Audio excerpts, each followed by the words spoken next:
Hi, it's Kristen from the Dirt on Dirt, and today I'm going to show you how to, what we like to call sprench for some cucumbers to treat thrips that we see on them. So we're going to show you a little bit of a close-up so you can kind of see what damage looks like from thrips. And then I'm also going to show you how I'm going to spray, and then I'm going to soil drench.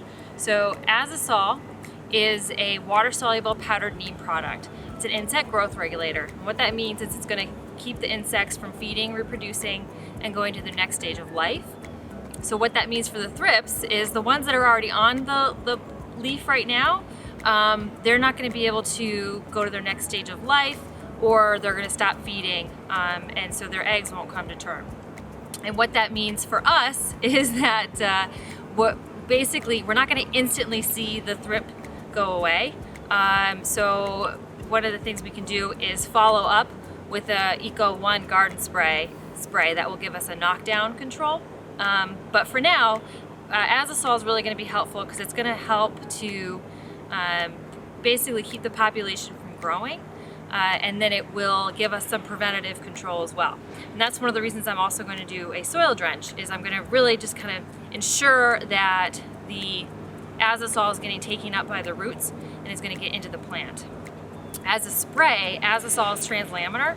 And what that means is it's basically going to enter the leaf surface as the water moves into the leaf.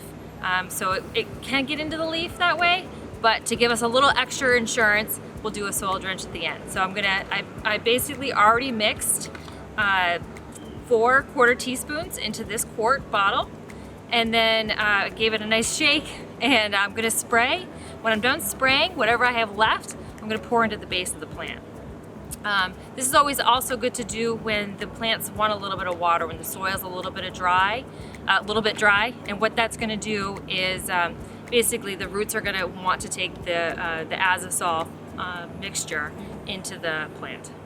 All right, so let's get going. Okay, so now we're gonna start spraying Azasol.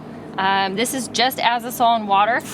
And so what we're gonna do is make sure that we get the entire leaf and stem surface until we see some runoff.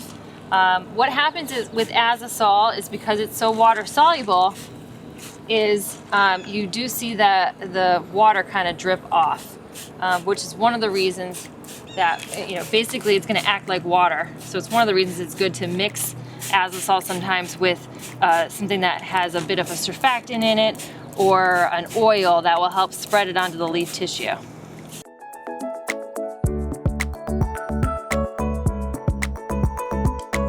It's helpful if you have one of those pump sprayers. Later on, when these plants get much larger, it's going to take a lot more time to get on get the entire plant covered. So these cucumbers, of course, are going to get much larger.